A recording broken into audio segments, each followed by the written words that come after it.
God, what a joke. Wow. Have any of you guys heard about this new podcast? Because I sure hadn't. I only heard about it because you guys kept sending me messages to check it out because the episode titles were so wacky. It's called the Blacklight Protocol, hosted by a guy named Reed McCallan, and it has, oh my god. Episode 2 is called Crocs in Sports Mode, and episode 3 is called Furry. Like, bro, what is going on? Okay, sorry. I won't rag on them the whole time. I'm just saying, if you're going to do like a supernatural podcast, then don't do whatever it is they're doing. Hello, everybody, and welcome back. My name is Teagan Lewis, and you are listening to Supernatural Now, the show where you send me your spooky and paranormal encounters, and I read them out with the most angelic of voices. My goal here, as always, is to make you feel safe and afraid all at the same time. All right, our poor experiencer today is a young lady by the name of Ashlyn, and Ashlyn shared with me one of her Reddit posts, and I was immediately hooked by the title. So, here goes.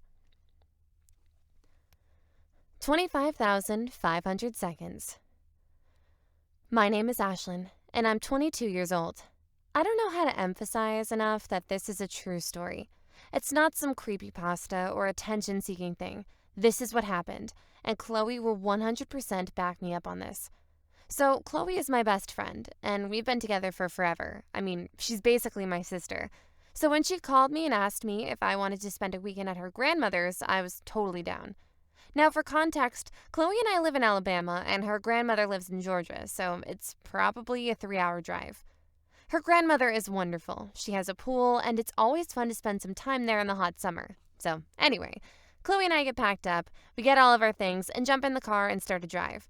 I specifically was the one driving, and while I'd been there before, it wasn't something that I was too familiar with, so I had the GPS set up on my phone, and away we go. The first hour and a half or so, everything is fine. We stop at McDonald's, get a basket of nuggets for the road, got the playlist on. Again, everything is great. Well, we hit that halfway mark and notice a whole bunch of cars on the interstate up ahead. And it looks like traffic, like bad traffic, backed up as far ahead as I could see. Now, I was afraid that we were going to get stuck, but oh well, what can you do, right?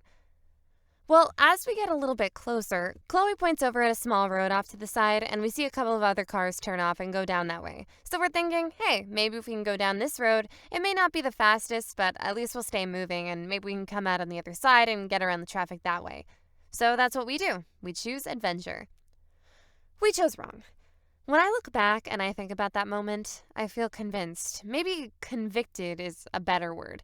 I feel convicted that as soon as we turned down that road, we had done something wrong.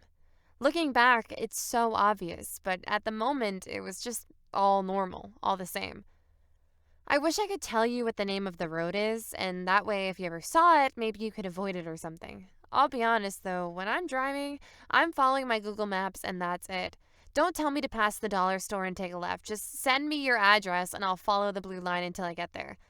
Anyway, we go down this road, and again, for context, because this is important, there were other cars. We were not the only ones. So we're driving along, and honestly, we're not paying attention because why would we? It's just a normal back road. And we're trying to get around, and that's it, right? It isn't until maybe 30 minutes later that I start to get suspicious. These are Georgia back roads. I know how winding and weird they can be sometimes, but I just noticed that we kept going and going and going. Is this road ever going to end? Chloe asked me as she slouched in the passenger seat looking at her phone. I don't remember what I said back, but I remember just waving her off and taking a glance at my GPS. That's the exact moment that something clicked, because the picture on my phone's GPS hadn't changed. The road was still hooked in a steady S shape, and our destination was 1 hour and 29 minutes away. But it didn't matter how far we drove, it simply didn't change. After an hour, a whole hour on this godforsaken winding back road, the GPS is still showing 1 hour and 29 minutes until our destination. And the weird thing is that I would understand if we were moving away from our destination or if we were taking a longer route or something, anything. But the GPS kept showing that we were following that same consistent S-shaped pattern. I thought, hey, maybe it's our cell service and something could be going on there, but nope, 3 bars the whole way.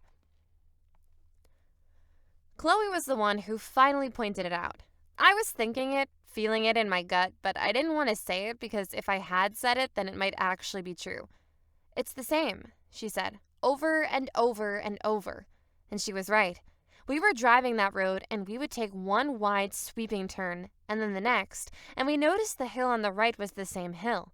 The ravine to our left was the same ravine, with the same big rock that I had casually taken note of an hour ago. The whole loop took 11 minutes. We would drive around the first hill, loop around the next, and it would start all over again. Another thing that we noticed was that the other cars that we had followed, well, they weren't there anymore. We couldn't drive fast enough to catch up to them. We couldn't slow down enough to see if anyone else was behind us. That reminds me of another thing. We didn't stop. Couldn't stop. I mean, sure, maybe I could have. Maybe I could have pulled over and we could have looked around or something, but we didn't. There was something in my mind, in my gut, that just refused pulling over as an option. It was about 2 hours into the loop that Chloe started to cry. You know, you'd be amazed at how your thought process changes in unusual circumstances. You maybe would have thought that we would have or could have called the cops a little bit sooner, but we didn't. We just kept thinking, maybe after this next turn we'll come out the other side, we'll come out somewhere new.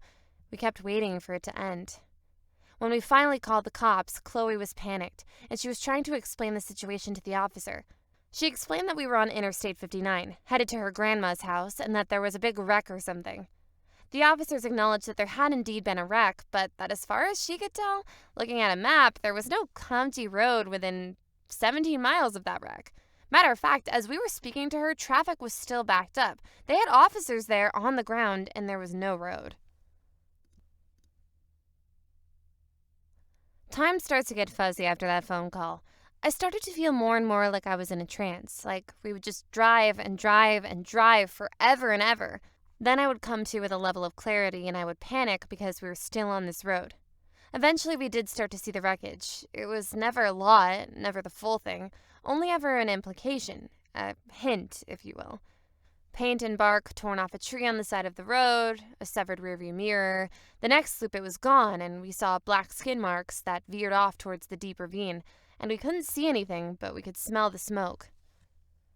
We almost didn't realize it when we drove around the hill and the road went straight. I was so zoned out, so mentally just exhausted. Another 15 minutes and the county road puts us back on a main road and we were on our way again. We did have to pull over and cry for a little while, if I'm being honest. It should suffice to say that we were a little traumatized that weekend, and I felt sick, thinking about the drive home. But something inside of me just kept saying, stick to the main roads and you'll be fine. You'll be fine. It's all okay. It's been satisfied. It's been satisfied. I don't know where that thought came from, but I don't like it. Chloe and I haven't really been the same since that experience. We've done our best, documenting everything, writing stuff down, all the details that we remember so that we don't forget. We were on that road for 7 hours, and we know because once things started getting weird, we set a timer on my phone, just to see. Anyway, everything's been normal since, and I just really hope it stays that way. Holy cow, guys, that's a really weird story. Ashlyn, thank you so much for sharing. I literally don't want to go anywhere in my car ever again. The whole part about seeing the car pieces or thinking maybe something happened to all the other cars, that part really got me. Wow. Well, all right then. That concludes another episode of Supernatural Now. Remember, ladies and gentlemen, if you have a spooky paranormal story that you want me to read, feel free to send it on over. Thanks, guys. Love you. If you enjoyed this podcast, please leave a like and subscribe to be notified of all future episodes of Supernatural Now, starring Teagan Lewis. Supernatural Now, starring Teagan Lewis, is an Audiobug original. To hear more Audiobug originals, please go to www.audiobug.com.